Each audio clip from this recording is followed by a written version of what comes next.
Democracia es presentado por TEC. En el mundo de la minería, el mundo debe estar primero.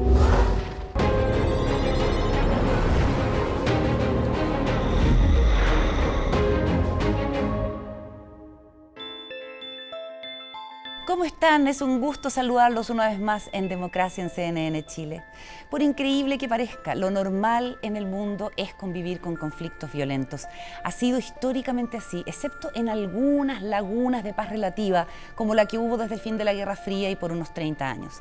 Que vivimos en un mundo violento lo constatamos con especial dolor en medio de la guerra que ha estallado entre Hamas e Israel, o la extensa invasión rusa a Ucrania, además de una serie de conflictos locales de larga data. En Chile tenemos enquistado hace más de un siglo un enfrentamiento dramático en el sur del país. Por lo tanto, queremos preguntarnos, ¿cuáles son las claves para avanzar en acuerdos duraderos para la paz? ¿Podemos formar ciudadanos pacíficos? ¿Quién nos propone iniciativas como las de las mujeres constructoras de paz a nivel global? El Centro Nansen para la Paz y el Diálogo plantea en sus talleres y manuales que dialogar no es lo mismo que negociar y que entender un conflicto es como desenredar una madeja. Hay que encontrar el hilo y recogerlo lentamente, no se pueden hacer atajos. Bienvenidos y bienvenidas a Democracia en CNN Chile. La paz es un concepto abstracto que para muchos significa algo diferente. Lo claro es que es un anhelo común y que se construye entre varios para que exista. Para avanzar hacia este ideal, lo claro es que necesitamos de una sociedad más pacífica. ¿Y cómo se logra eso? ¿Hay una fórmula o es acaso un ideal inalcanzable y hay que resignarse? Los intentos de respuesta a estas preguntas en la nota de Magdalena Fuenzalida y Camila Eguía. El conflicto se encuentra presente a lo largo de la historia de la humanidad, ya sea por desigualdad, religión, territorio. Pareciera ser algo inherente al ser humano, pero ¿es realmente posible eliminar el factor del conflicto? Pensar en una sociedad sin conflictos es una utopía, porque el conflicto es parte inherente, digamos, de las relaciones sociales, ¿sí? Lo que uno puede pensar es que a lo mejor hay sociedades que son más efectivas en canalizar sus conflictos de manera no violenta. Y hay sociedades que son menos efectivas en eso. Es frente a estos escenarios que el anhelo de la paz aparece como una meta a alcanzar. Pero, ¿qué entendemos por ella? Creo que hay que distinguir que hay distintos tipos de paz y de no violencia. Yo creo que se trata también de poder comprender qué tipo de paz es la que es beneficiosa para todos los participantes de una sociedad. Una paz que es más beneficiosa es una paz o una no violencia que genera sentido de participación, que respeta las identidades, que es capaz de contener la diversidad y armonizarla. La ciudadanía tiene paz cuando es capaz de vivir conforme a un proyecto social común, es decir, cuando es capaz de satisfacer las necesidades sociales y personales que se ha planteado. ¿Cómo logramos una sociedad más pacífica? ¿Existe acaso una fórmula? Es un concepto amplio y abstracto, pero donde hay coincidencia es que la educación es clave. Educar para la paz significa educar para el respeto, educar para los derechos humanos, educar para entender que el otro, como decía Maturana, es un legítimo otro en la convivencia, es decir, que el otro es un sujeto de derechos. Es a través del espacio educativo y desde nuestro entorno cercano que aprendemos a relacionarnos con los demás. Y la empatía se vuelve la herramienta esencial para lograr un espacio de encuentro. Aprender esto que llamamos alfabetización emocional, que te permite identificar los códigos que el otro te está dando de que estás necesitando algo. Porque para poder empatizar, tengo que poder darme cuenta que necesitas algo, ¿no? Y empatizar también emocionalmente, afectivamente. De hecho, hoy también hablamos de polarización afectiva, no solamente polarización ideológica. Las aulas de clases no son neutrales. Niños, niñas y adolescentes aprenden en las aulas de clase el ejercicio de la ciudadanía, el ejercicio de la discriminación, aprenden desde edades tempranas a dejarse guiar por prejuicios que les impiden vincularse positivamente. Y ahí, por ejemplo, es muy interesante, nosotros trabajamos un modelo que parte desde la alfabetización emocional, pasa por la empatía, pero también termina en la superación de los prejuicios. El respeto tiene que ver con ser capaz de mirar al otro y de alguna manera mirarlo como un igual. Muchas formas de respeto tienen que ver con eso. Y en ese sentido, para poder desarrollar eso, lo que yo necesito es empatía, poder ponerme en el lugar del otro para poder entender que esa otra persona tiene una biografía distinta a la mía, una historia distinta, que explica también que tenga una posición distinta frente a un cierto conflicto. Uno de los grandes, como en ese sentido, pendientes de la sociedad chilena es tener espacios de encuentro entre personas distintas, porque la segregación que tenemos actualmente, educacional, residencial, genera también esta distancia entre la ciudadanía que impide muchas veces la generación de empatía entre personas con biografías diferentes. Y hoy día también tenemos segregaciones como ideológicas que también inciden en eso. Se nos enseña más sobre las diferencias que las similitudes, o que el más fuerte es el que se impone. Por eso, para avanzar también implica construir un sistema y cultura de la paz. Yo creo que en sociedades atravesadas como las nuestras por las profundas desigualdades que todos conocemos, las creencias de igualdad también tienen que ser igualmente fomentadas. No es suficiente con hacer una solicitud y decir seamos empáticos o seamos... Es necesario hacer experiencia y para esto sí es necesaria, yo creo, toda una acción intersectorial, interestamental, y que involucre, digamos, al acto educativo no solamente como un acto que tiene que ver con la acción que hacen las escuelas, sino también todos los entornos, el territorio, la sociedad en general.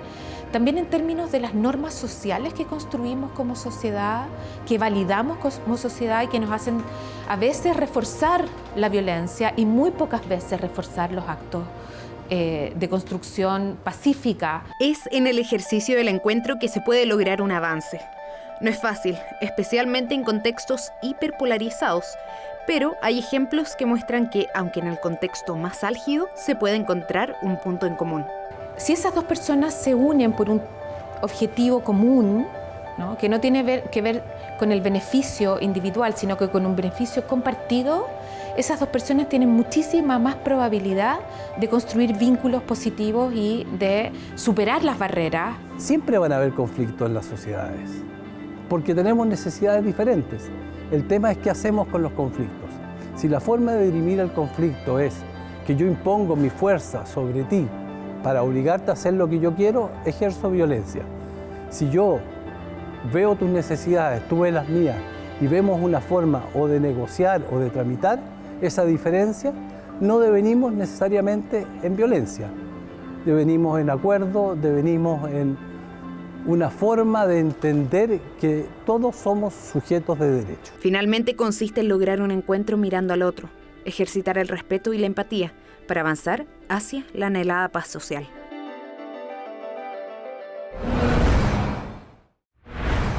Es momento de nuestra entrevista internacional en Democracia en CNN Chile. Hoy conversaremos con Mavic Cabrera Valesa, que es la fundadora de la Red Global de Mujeres Constructoras de Paz, una serie de organizaciones, una coalición internacional de organizaciones que buscan construir una paz duradera. Su interés en estos temas comenzó de niña, en su natal Filipinas. Ella creció bajo el dominio de la dictadura de Ferdinand Marcos. Mavic trabaja con mujeres y niñas de todo el mundo y las entrena en el conocimiento del derecho internacional, de conceptos de seguridad, para que puedan hacer valer sus propios derechos y los de sus comunidades. Ha trabajado en Afganistán, en Colombia, en Congo, en Filipinas, en Serbia, Uganda, Ucrania y muchos otros países. Muchas gracias, Mavic. Bienvenida a CNN Chile. Muchas gracias por la gran introducción. Lo primero, ¿puedes compartir con nosotros una reflexión sobre lo que está ocurriendo en el mundo? Todavía estamos conmocionados con la violencia en Medio Oriente. Lo que está ocurriendo hoy en el mundo no tiene precedentes en términos de agresión a la democracia, ataques a los derechos humanos, misoginia, ataques contra las mujeres en particular, contra feministas y defensoras de los derechos humanos y daños sobre todo a civiles. Es desgarrador y tenemos que replantearnos cómo se gobierna el mundo. Tenemos que examinar la gobernanza mundial y hacer algo antes de que el daño sea irreversible. ¿Qué es lo primero que le dices a las personas para alentarlas cuando trabajas en zonas de conflicto? Lo primero es la esperanza. Sabemos que es difícil. Sabemos que está costando innumerables vidas humanas, daños a la propiedad, daños al medio ambiente. Pero aún así podemos hacer algo. Lo único que no nos pueden quitar es la esperanza. La esperanza de unirnos y abordar los conflictos y la crisis a los que nos enfrentamos y darnos cuenta de que la mayor parte de ellos se debe a los problemas de liderazgo.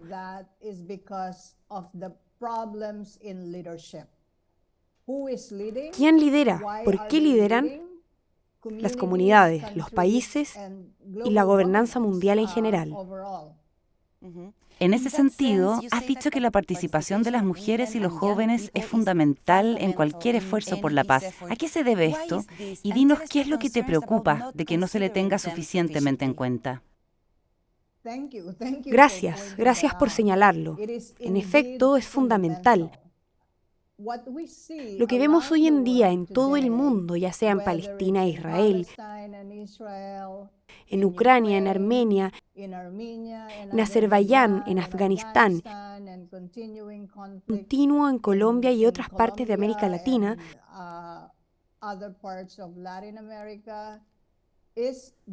se debe a que las mujeres están subrepresentadas y en algunos casos no están representadas en absoluto en el liderazgo, en la toma de decisiones. Y no se toma en serio a los jóvenes, que no solo son los líderes del mañana, sino que ya son líderes ahora. ¿Y eso por qué? Bueno, en primer lugar, por las mujeres. Porque los hombres que dominan el liderazgo y la toma de decisiones se ven muy amenazados cuando las mujeres se organizan y movilizan. Como vemos en todo el mundo, la historia nos dice que las mujeres nunca se han rendido a pesar de toda la represión, empezando por los principios del siglo XIX.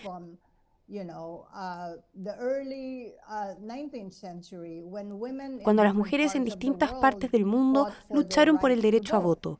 Cuando las mujeres lideraron campañas pacifistas para detener la guerra de Vietnam,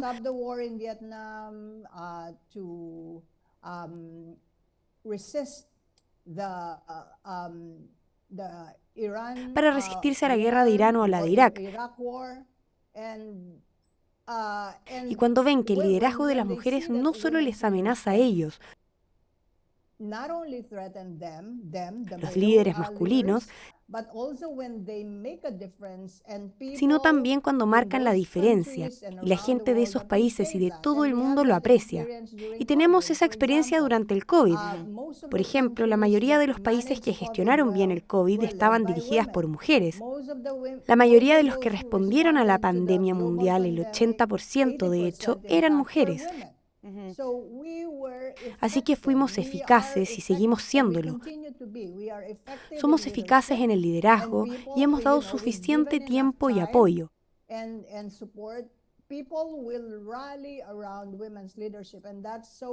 La gente se unirá en torno al liderazgo femenino y eso asusta mucho a las mujeres. Por eso en nuestro trabajo sobre la mujer, la paz y la seguridad, el pilar principal en el que trabajamos es la participación de la mujer en el liderazgo y la toma de decisiones y en sinergia con el activismo de los jóvenes. Has dicho algo más, que las mujeres son vistas de forma estereotipada como víctimas en los conflictos violentos. ¿Por qué esto es problemático? Es problemático porque se nos considera víctimas indefensas y pasivas.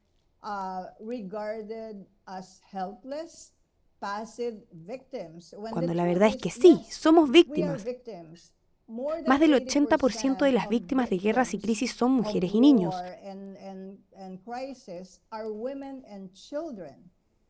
El gran pero es que no somos víctimas pasivas. Estamos tomando medidas. Nos organizamos a nivel comunitario, nacional, regional y mundial para negociar la paz. Y también somos quienes mantenemos unidas a nuestras familias y comunidades en tiempos de conflictos y crisis. Cuéntame de las responsabilidades de la comunidad internacional y especialmente de las Naciones Unidas en los conflictos. Hemos visto tantas resoluciones en el Consejo de Seguridad o en el Consejo de Derechos Humanos que acaban en nada. A veces uno siente que no son tan eficaces como debieran ser. Absolutamente. Los retos con la ONU, y por cierto, cuando digo la ONU no debemos olvidar que está formada por gobiernos, el reto de este órgano de gobernanza mundial es que les gusta hacer leyes, lo cual no está mal. Pero ya no nos faltan leyes y políticas en cualquiera de los niveles, internacional, regional, nacional y local. No nos faltan leyes y políticas. Lo que nos falta es aplicación. Así que, volviendo a la ONU, lo que no está haciendo es presionar a los Estados miembros, presionar al Consejo de Seguridad para que aplique las leyes y políticas que ellos mismos han adoptado. De lo contrario, no son más que documentos que acumulan polvo en los estantes de la burocracia dentro de la ONU y dentro de los gobiernos. Están desperdiciando recursos, están desperdiciando tiempo, están suscitando falsas esperanzas entre la gente. Así que un punto concreto sobre el que la ONU puede actuar es el liderazgo de las mujeres. En primer lugar, tiene que modelar la forma en que la ONU reconoce y aborda el liderazgo de las mujeres. Pero miren, estamos en 2023.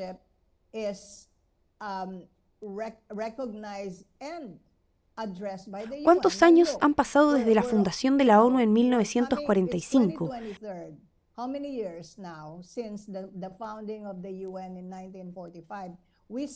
Seguimos sin ver una sola mujer como secretaria general de la ONU. Y en todo este sistema de la ONU, aunque ha habido un ligero aumento del número de mujeres que dirigen algunos organismos, en general siguen siendo una minoría.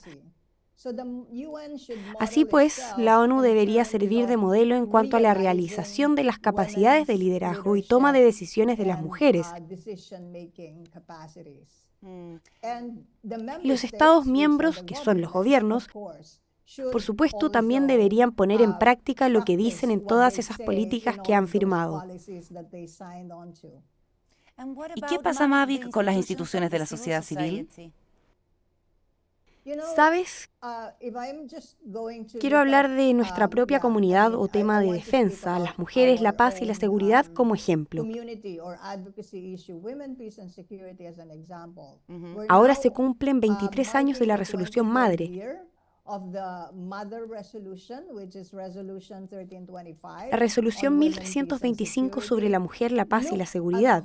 Fíjense en quién está insuflando vida y quién está manteniendo viva esta resolución. Es la sociedad civil. Son ellos quienes han presionado a sus gobiernos para que adopten planes de acción nacionales sobre la mujer, la paz, la seguridad, y son ellos quienes supervisan y ofrecen apoyo a los gobiernos para que apliquen los planes de acción nacionales sobre las mujeres, la paz y la seguridad. Así que el liderazgo de la sociedad civil es fundamental. E incluso las 10 resoluciones adoptadas por el Consejo de Seguridad lo dicen. Es la razón por la que hoy tenemos toda esta resolución, por el liderazgo de las mujeres, por la sociedad civil. Y eso es muy, muy importante. Mavic, muchas gracias por tu tiempo. De nada, y todo lo mejor para CNN Chile. Gracias. Nos vamos a la pausa, ya seguimos con más en Democracia.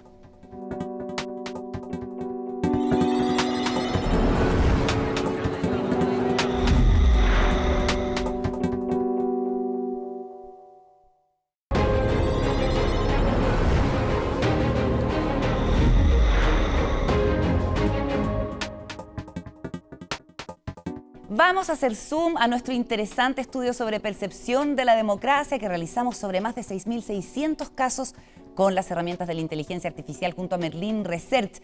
Esta vez vamos a fijarnos en lo que responde la gente cuando le preguntamos qué es lo que menos te gusta de la democracia. Y el concepto de los políticos aparece en este lugar y aparece más fuertemente entre los hombres con un 52% y también entre los mayores de 55 años que dicen en un 41,6% que son los políticos lo que menos les gusta de la democracia. Y respecto de las macrozonas, este concepto, el de los políticos como lo que menos te gusta de la democracia, destaca especialmente en la zona austral, si es que comparamos con el número de población. Vamos a la siguiente lámina, donde otro de los conceptos que surge sobre qué es lo que menos te gusta de la democracia es la corrupción, un tema que afecta muchísimo y en todos los niveles a nuestro sistema político. Para los hombres, esta es una cuestión especialmente grave. De todos los encuestados, del 100% de las respuestas, un 55% de esas respuestas fueron mencionadas por hombres. Respecto del tramo etario, también un 45% de las menciones estuvo a cargo de personas de 55 años o más. Y respecto de las macrozonas, una distribución más o menos equivalente respecto de la población. Otro de los conceptos que surgió al preguntarle a la gente qué es lo que menos te gusta de la democracia es la falta de acuerdos, una cuestión fundamental en todos los procesos de diálogo que estamos sosteniendo en este momento de cara a cuestiones importantes que tenemos que resolver. Para las mujeres esto es más problemático, del 100% de las respuestas un 52% fueron femeninas respecto de la falta de acuerdos como lo que menos te gusta de la democracia. Y entre las personas jóvenes es donde más se concentra esta preocupación. Del 100% de las respuestas, un 39% vino de personas entre 18 y 34 años, un 33% entre personas de 35 a 54 años. Otro de los temas que debiera preocuparnos a la hora de evaluar la democracia, cuando le preguntamos a las personas qué es lo que menos te gusta de la democracia, el abuso de poder. Mayoritariamente respuestas masculinas en un 53%. Lo mismo para los mayores de 55 que han visto suficiente como para tener una visión negativa respecto del abuso de poder en la democracia. Y al mismo tiempo en la macrozona norte del país es donde más prima este concepto, el abuso de poder, según la cantidad de habitantes del lugar. Está por sobre la proporción de habitantes en las respuestas. Y vamos a terminar con una nota más positiva, porque también apareció esto cuando le preguntamos a la gente qué es lo que menos te gusta de la democracia. No hay nada que no me guste. Estos son los y las fans de la democracia a todo evento. Miren, por favor, en el caso de las mujeres, 64% dice que en el 100% de las respuestas de no hay nada que no me guste de la democracia, 64% son respuestas femeninas que, les reiteramos, son las que mejor evalúan la democracia en general y tienden a asociarla a conceptos valóricos como libertad, justicia, igualdad, derechos, más que a la cuestión operativa de elegir a los representantes. También en un número mayoritario, las personas de 35 a 54 años, con un 40% no hay nada que no les guste de la democracia, y en términos geográficos la distribución es más o menos proporcional a la población. Así es que hay noticias que nos dan esperanza, pero también otras que nos preocupan, y eso es lo que nos gusta profundizar acá en Democracia en CNN Chile. Y saludamos a nuestros entrevistados del panel en el día de hoy. Muchísimas gracias a los dos por acompañarnos. Estamos con Alfredo Moreno, político, empresario, exministro y actual miembro de la Comisión Presidencial por la Paz y el Entendimiento. Bienvenido, Alfredo. Muchas gracias. Y también estamos con Francisco Buenchumilla, político, exministro, actual senador por la Araucanía y también miembro de la Comisión Presidencial por la Paz y el Entendimiento. Nos gustaría profundizar con ustedes en las lecciones que han ido sacando de los distintos procesos en los que han participado, desde veredas políticas opuestas, uno podría entender, pero con el mismo objetivo, y es lograr un entendimiento duradero entre el Estado de Chile y el pueblo mapuche. ¿Cuáles son esas lecciones si tuvieras que empezar en la reflexión, Alfredo? Bueno, muchas gracias por la invitación, primero que todo.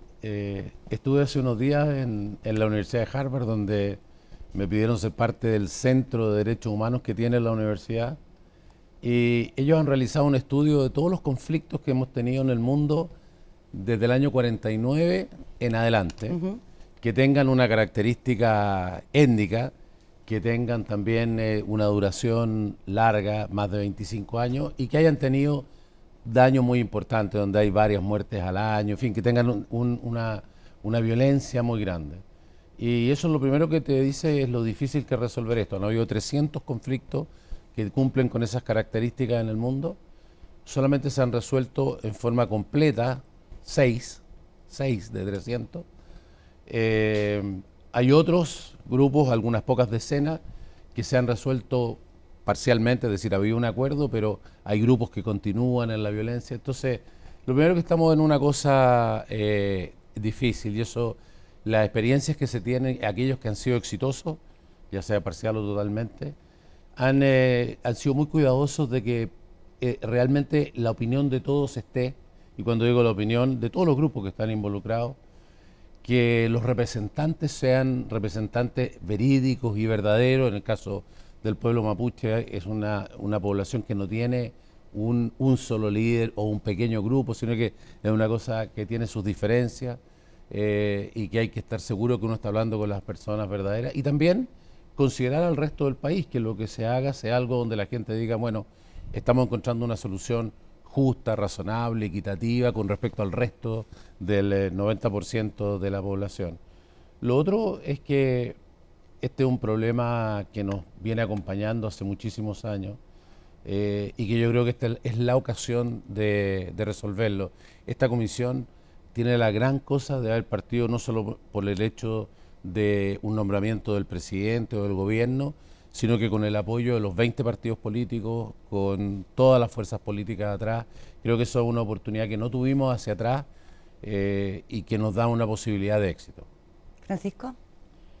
Mira, la pregunta es, ¿de qué manera los seres humanos resolvemos los conflictos que tenemos? Los conflictos que todos vivimos, personales, familiares, y los conflictos sociales y políticos. Entonces yo creo que siempre la humanidad ha buscado una forma de resolverlo. Una forma de resolverlo es la guerra, eso es lo que nos ha acompañado en toda la historia de la humanidad. Y la otra fórmula es la política. Y esta es una comisión de naturaleza política, porque queremos resolver un problema que está afectando al conjunto del país, donde tenemos violencia por muchos años y los distintos gobiernos de todos los signos no han podido resolverlo. Y entonces la pregunta es ¿por qué? Porque tú tienes que tener claridad sobre cuál es la naturaleza del conflicto y de qué manera lo puedes abordar.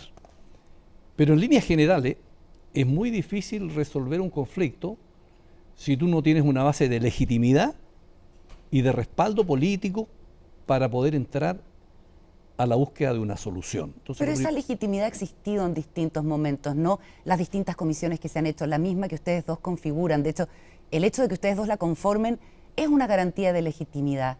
¿Por qué crees tú, Francisco, que no se puede avanzar en acuerdos duraderos de paz? Bueno, suponemos que tenemos una cierta legitimidad, la que va a resolverse en la medida que nosotros podamos buscar una solución que le haga cuento al conjunto, porque nosotros podemos tener de partida. Pero la salida es muy importante, porque aquí lo que hay que evitar es que una mayoría se imponga sobre una minoría, que nosotros pudiéramos tener una solución por mayoría.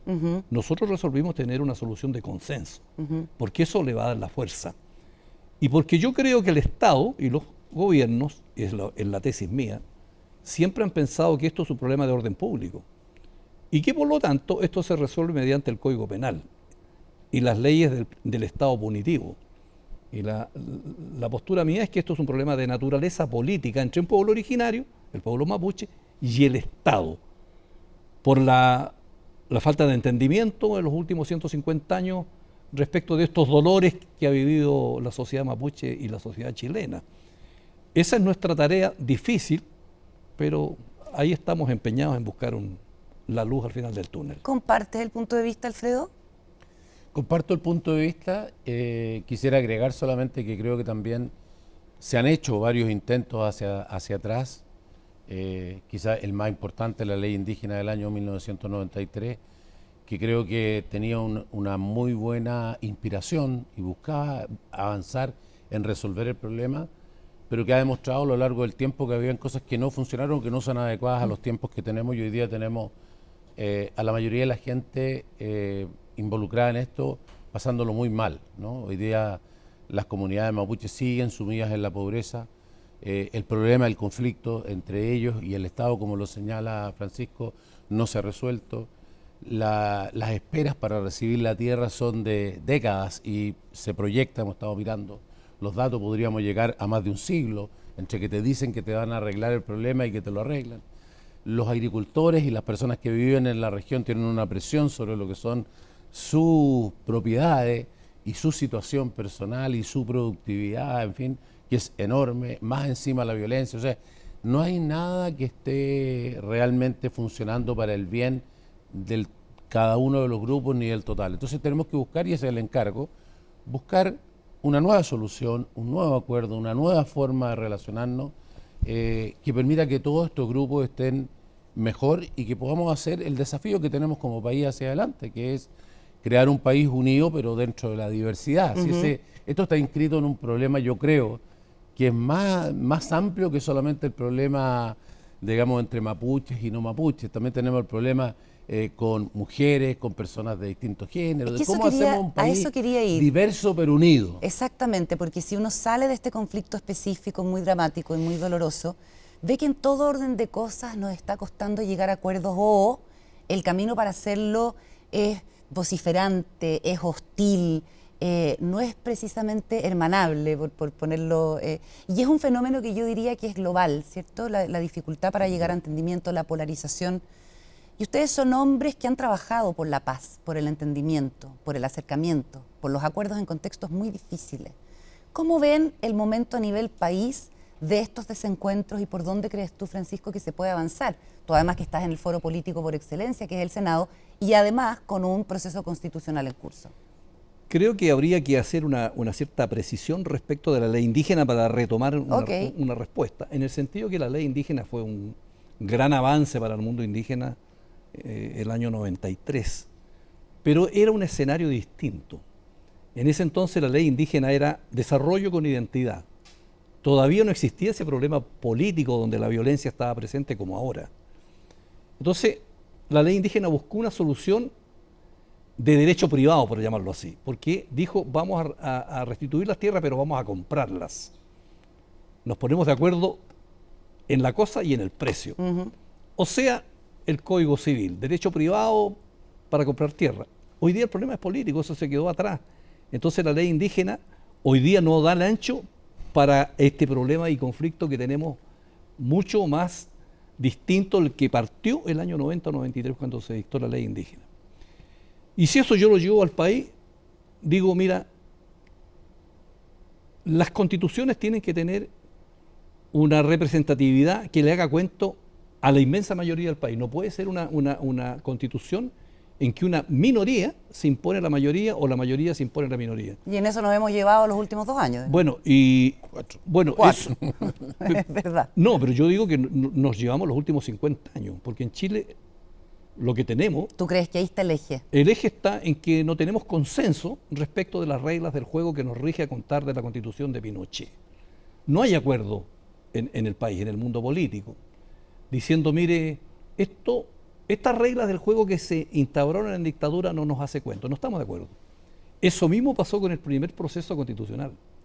¿Qué va a pasar con este? ¿Nos hace cuento todo que esta es una constitución que nos representa y para decir, mira, estas son las reglas del juego y ahora entremos al juego político, al desarrollo, a la economía, al crecimiento, a la justicia? Ese es el problema central que tiene este nuevo proceso. ¿Va a ser cuento a la inmensa mayoría? ¿O se va a pensar que un grupo le impuso al resto sus propias convicciones? Ese es el núcleo político de lo que está en discusión con este nuevo proceso. Dicen que dialogar es distinto a negociar. Y es un enfoque que realmente uno pensaría que hace la diferencia. Obvio. ¿Cómo lo ves en este contexto, Alfredo? Bueno, yo creo que es muy importante esa diferencia. Y es muy difícil tener una negociación exitosa si es que no hay diálogo previo. Porque el problema para que las negociaciones sean exitosas es que tiene que haber un cierto mínimo grado de confianza. Es evidente que tenemos distintas opiniones. Yo no tengo las mismas opiniones que Francisco en algunas cosas y tenemos las mismas en otras. Y para qué decir con otros miembros de la comisión, somos personas muy diferentes. Pero la pregunta es si tenemos la suficiente confianza para poder escucharnos, dialogar y que yo pueda entender qué es lo que realmente piensa, qué es lo que él ve que yo no veo y que él a su vez vea qué es mi opinión y qué es mi visión. Porque yo te voy a decir una cosa, nadie tiene toda la razón. ¿Ustedes No hay tienen confianza nadie- entre ustedes? ¿Tienen confianza interpersonal? Yo siento personalmente que sí, absolutamente. Y yo creo que el hecho que esté Francisco en esta comisión es un tremendo aporte, no solo por el cariño que él le tiene a la comunidad mapuche, a su región, sino que porque él además tiene una posición de decir, ¿sabe una cosa? Tenemos que cambiar la situación que hay, tenemos que resolver esto. Y yo siento eso mismo. Yo siento ¿Es que verdad tenemos que con que Alfredo cambiar Moreno eso. se estuvo más cerca que nunca de un acuerdo duradero, Francisco Buenchumilla? Cuando a Alfredo lo nombran ministro, esto fue en enero, febrero del 2018. Alfredo, es. sí. Yo estaba electo como senador. Y a mí me llamó la atención que antes de asumir, él y yo, Alfredo fue a la Araucanía y empezamos a conversar. Hubo una metodología distinta a lo que yo había visto. Bueno, yo lo apoyé en su gestión. Esa se frustró por otras razones ajenas a nosotros. Entonces,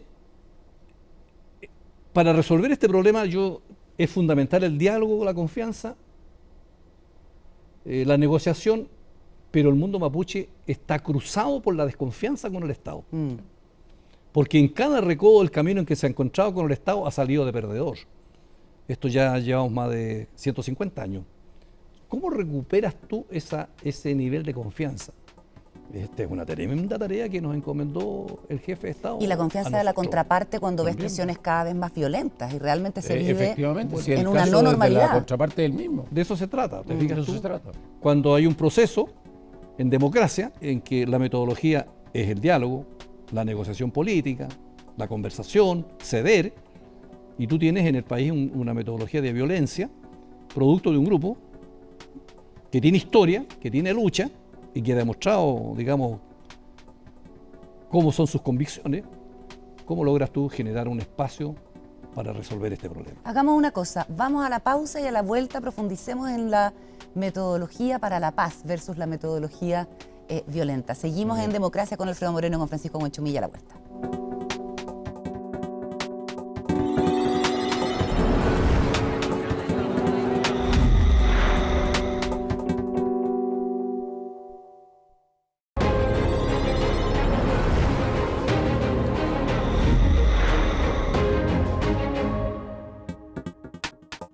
De regreso en Democracia, seguimos conversando en el panel con nuestros invitados Alfredo Moreno y Francisco Buenchumilla, invitados estelares a quienes les agradecemos mucho por estar acá para hablar de entendimiento, de caminos hacia la paz, de construcción duradera, de acuerdos. Y quedamos en profundizar en el tema de una metodología para la paz, porque hay distintas instituciones que han desarrollado incluso manuales de trabajo. En la experiencia que ustedes han tenido, ¿cuán operativas pueden ser esas digamos, metodologías para llegar concretamente a resultados que también sean medibles y no solo queden en buenas intenciones, que muchas veces es lo que quieren los gobiernos para salir del paso, para decirlo en buen chileno? Francisco. Mira, hay gente muy especializada en esto. Bueno, Alfredo mismo participó en procesos internacionales sobre esta materia. Está el Centro Nansen de Noruega. Noruega es un país que se especializa en este tipo de conflictos, la confianza que genera. Y estuvo aquí Alfredo Zamudio, que Alfredo lo conoció en una primera etapa. Después yo lo conocí trabajando con el obispo Vargas, que paz descansa, de Temuco, ¿no? Donde él generó un encuentro entre los senadores y el obispo. Nos juntábamos todos los sábados, conversamos con mucha gente y también con Alfredo Zamudio del Centro Nansen. Yo espero que en algún momento podamos traerlo de vuelta para acá para que conversemos con nosotros y veamos si nos puede ayudar a resolver. Digamos, él tiene un tema de procedimiento, que en los procedimientos, imagínate, yo estoy en el Senado, estamos en la Cámara de Diputados, son muy fundamentales el respeto a los procedimientos. Si tú no respetas los procedimientos y las reglas de cómo se toman las decisiones ahí, se arman todos esos líos que se arman de repente en alguna de las cámaras. En el Senado es un poquito menos, pero los procedimientos mandan mucho. Y él tiene una metodología que yo creo que puede ayudar, genera Pero confianza. te toca a veces negociar con un otro que no quiere respetar esa institución, esa institucionalidad, esos procedimientos, que tiene rabia, que se sienta frustrado y que quiere respuestas ya. Eso forma parte de la vida, po. Forma parte, uno tiene que tener presente de que en cualquier tipo de conflicto tú te vas a encontrar con la posibilidad de que las puertas se cierren. El tema es cómo logras tú generar una cierta confianza que te permita entrar, abrir la puerta y entrar a los temas más duros. Esa es la tarea que nosotros tenemos. Es verdad que tenemos experiencia, yo lo he dicho, Alfredo, en distintos ámbitos, yo en otros, y por eso a lo mejor nos pidieron esto y te estamos colocando nuestra mejor intención, voluntad, para poder encarar esto. Pero ¿Y esa llave se no es abre sencillo. solo con el conocimiento de la política, solo con la cabeza, o también tiene que ver con el corazón, la emocionalidad? Mira, déjame decirte una disposición? cosa. Dale, por favor, No, por favor. Alfredo entró a la Araucanía como no había entrado otro, generando un ambiente de confianza y de diálogo. Eso fue lo que a mí me llamó la atención. Eso es un primer paso fundamental para entrar al resto. Alfredo, por favor, disculpa. No, mira, la experiencia que yo he visto, esto tiene que ver con conflictos personales, con conflictos de otro tipo, empresariales, o en cosas como esta, es que hay ciertas cosas que son básicas. Después uno tiene que tejer la solución específica con las personas que tienen que ver, pero la disposición a que tú quieras escuchar a las personas, en que tú no creas que sabes cómo resolver el problema, sino que cuéntame cuál es el problema, cuéntame tu visión. En general la gente, incluso los que tienen rabia, incluso los que tienen toda la razón de tener rabia, porque tienen unos costos tremendos, que la persona te pueda contar qué es lo que a él le pasó. ¿Cuál es? Ya que estamos en la televisión, la mayoría de la gente mira la foto de la gente, cree que la gente es, mire, este señor es empresario, entonces es un señor que es así, así, así, este señor es político, entonces así, así, así. Cuando esas personas te cuentan su vida, tú entiendes por qué están ahí, por qué son así, por qué piensan así, qué es lo que vio, y comienzas a entender y comienzas a ver lo que no conocías y lo que tú puedes aprender. Particularmente en un conflicto como este, esto solo se puede hacer en un trabajo conjunto. No hay nadie que no tenga razón y no hay nadie que tenga toda la razón. ¿Francisco? Yo te agregaría que no tenemos que perder de vista que nosotros estamos en presencia de un problema político. Entonces, hay distintos tipos de conflictos, ¿no? Que puede ser que en las empresas o en la vida sean de otro cariz. Aquí hay un problema histórico, un problema político en que el Estado fue el que le quitó los territorios al mundo mapuche. Y el mundo mapuche hoy día lo interpela 150 años después, diciéndole, mire, restitúyame mis territorios. Y esos territorios están ocupados hoy día por personas de varias generaciones que muestran sus títulos dados por el Estado.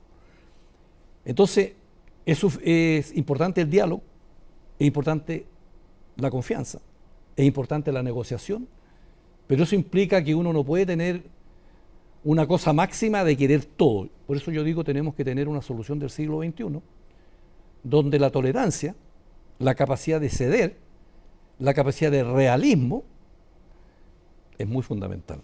Y sin embargo, pareciera que no avanzamos, sino más bien retrocedemos o nos quedamos donde mismo.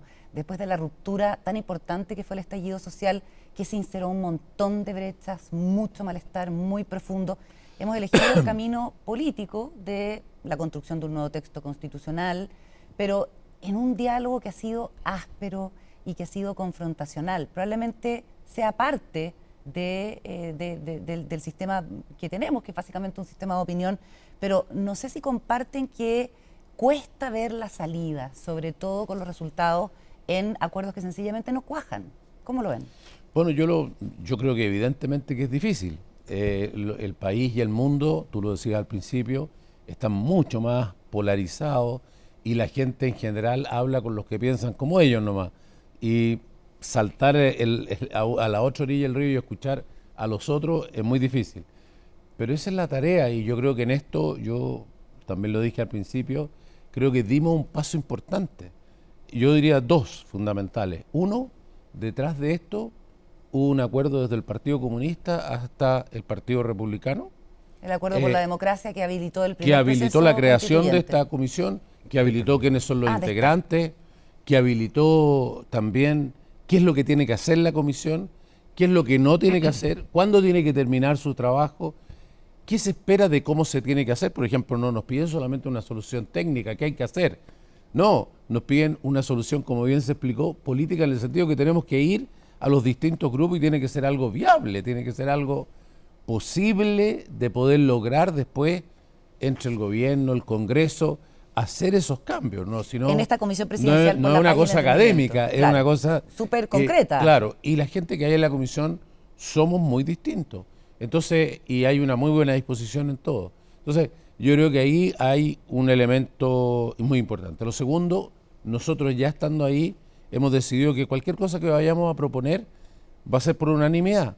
Eso ya le pone un problema a cómo logramos llegar a algo que realmente permita que todas esas personas digan, bueno, no me gusta, o no me gusta 100%, pero es la solución y vamos a estar todos mejor y tengo que ceder en esto para obtener esto otro.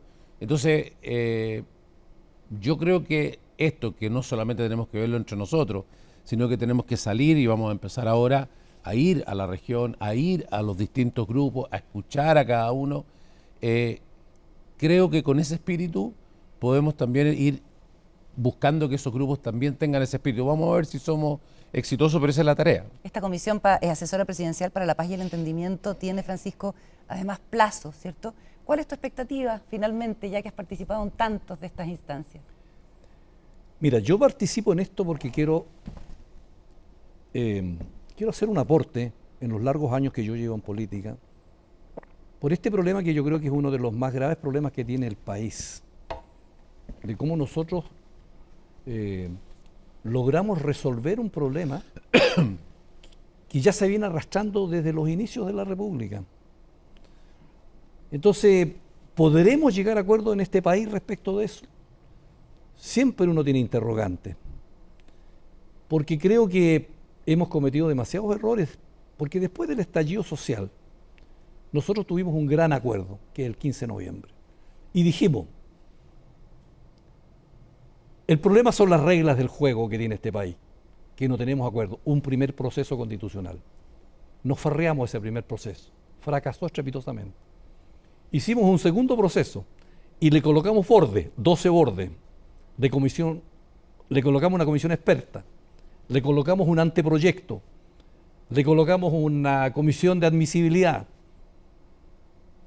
Y yo digo, ¿vamos a cumplir esas expectativas? ¿Este segundo proceso nos va a permitir superar esa diferencia?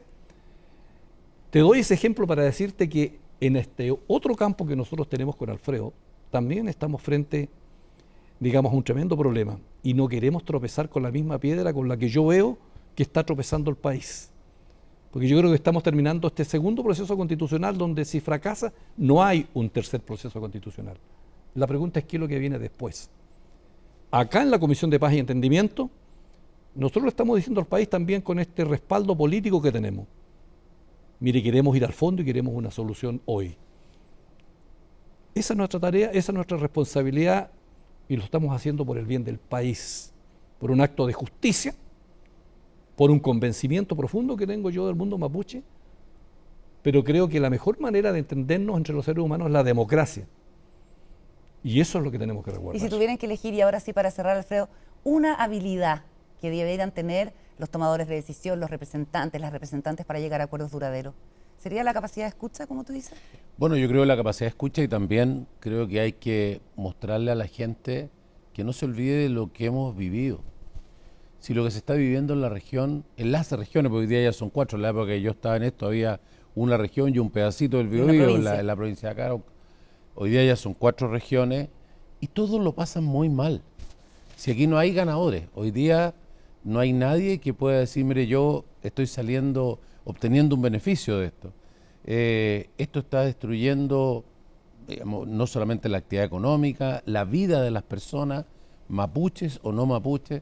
Entonces, tenemos que buscar una solución distinta y tenemos que sentarnos y decir, bueno, todos tenemos razón, pero tenemos que pensar por un momento de que no tenemos toda la razón, escuchemos, veamos si podemos tener una solución diferente, distinta, como además lo han hecho en otros lugares, que también creo yo que tenemos que poner esperanza, ¿no? Hay otros países que son pocos, ya lo mencioné al principio, pero que se han sentado, se han escuchado y han dicho, bueno, ok, cambiemos esto, hagamos un esfuerzo, cambiemos la situación, y han sido muy exitosos. La situación de las comunidades indígenas ha cambiado radicalmente. La situación de la relación entre las comunidades y el país es otra completamente, cómo han logrado compenetrar culturas diferentes. Esto no es solamente un problema de tierra, esto tiene que ver con aceptarse uno a otro, valorizarse y decir qué bueno que estamos juntos, ¿sí? Particularmente en un país como este, donde en el fondo básicamente todos somos mapuches, ¿no? Todos tenemos, yo no sé si tengo sangre mapuche o no, pero digo, lo más probable es que nosotros y todos los que nos están escuchando son todos de alguna manera parte, no solamente por herencia genética, sino que también cultural de un país que hemos construido, digamos, entre todos. Y tenemos que sacarle brillo a eso, disfrutar de eso, apreciar eso. Entonces, esa es la tarea que tenemos hacia adelante. Y hay resultados en algunos lugares que son muy exitosos, muy difíciles de obtener, pero se pueden. Yo tengo una experiencia también con el senador Huanchumilla de algo similar que tiene que ver con el tema del agua, ¿no? El agua en Chile era una discusión infinita entre si el agua era estatal, si el agua era privada, si qué es lo que se podía hacer, qué es lo que no se podía hacer. 11 años de discusión en el Congreso sin avanzar nada. Me tocó estar a cargo de eso, por suerte. Estaba Francisco, estaba el senador Elizalde, la Comisión de Constitución del Senado.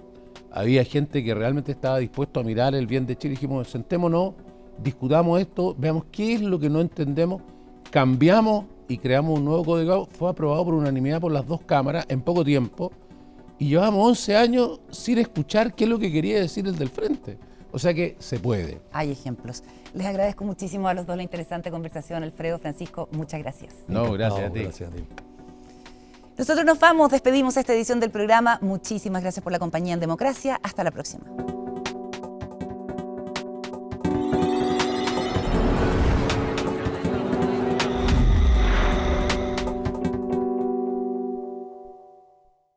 Democracia fue presentado por TEC. En el mundo de la minería, el mundo debe estar primero.